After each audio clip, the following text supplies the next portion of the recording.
announcement mga idols, another day, another weekend at another estimate. Ang lakad pala natin mga idols ay for estimate tatlo yung schedule natin ngayon, isa sa Burlington at saka dalawa sa Hamilton. So unahin natin ngayon mga idol dito sa Burlington dahil madadaanan natin at saka tayo pupunta sa Hamilton.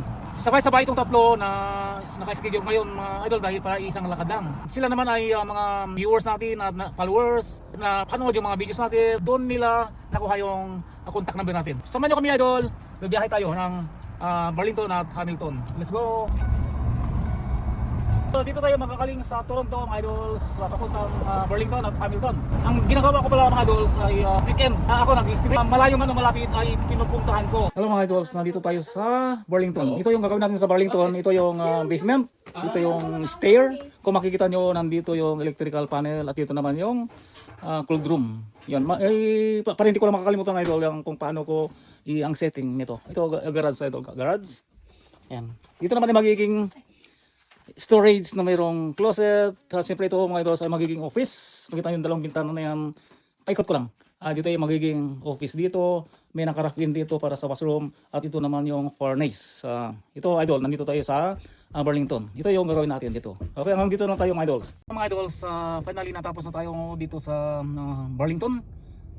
Si Ryan pala mga idols yung isa nating viewers at follower. At siya na rin ang kumontak sa atin para estimate yung basement. So ang ginagawa ko pala idol sa mga estimates, tinitingnan ko muna bago gagawin yung drawing ko. Pag nagawa ko yung ginagawa ko yung drawing at nakikita ko, nakukuha ko na kung anong mga price. Binabase ko doon mga idols ko magkano yung materials at binabase ko sa kung gaano ko katagal gawin. Ngayon idol, ang style ko pala pagka nag-message kayo sa akin, pinapasa ko kay Mrs. yung mga number nyo dahil para ma-monitor niya yung mga about scheduling. Dahil minsan kaya ko ginagawa ito idols dahil minsan hindi ko na monitor at kaya binibigay ko kay Mrs. dahil siya na rin gagawa ng mga schedule.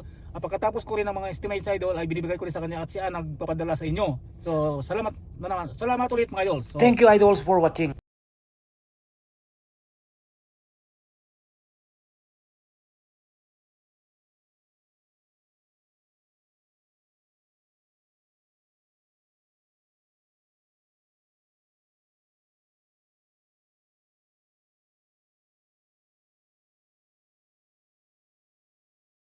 Thank you idols for watching.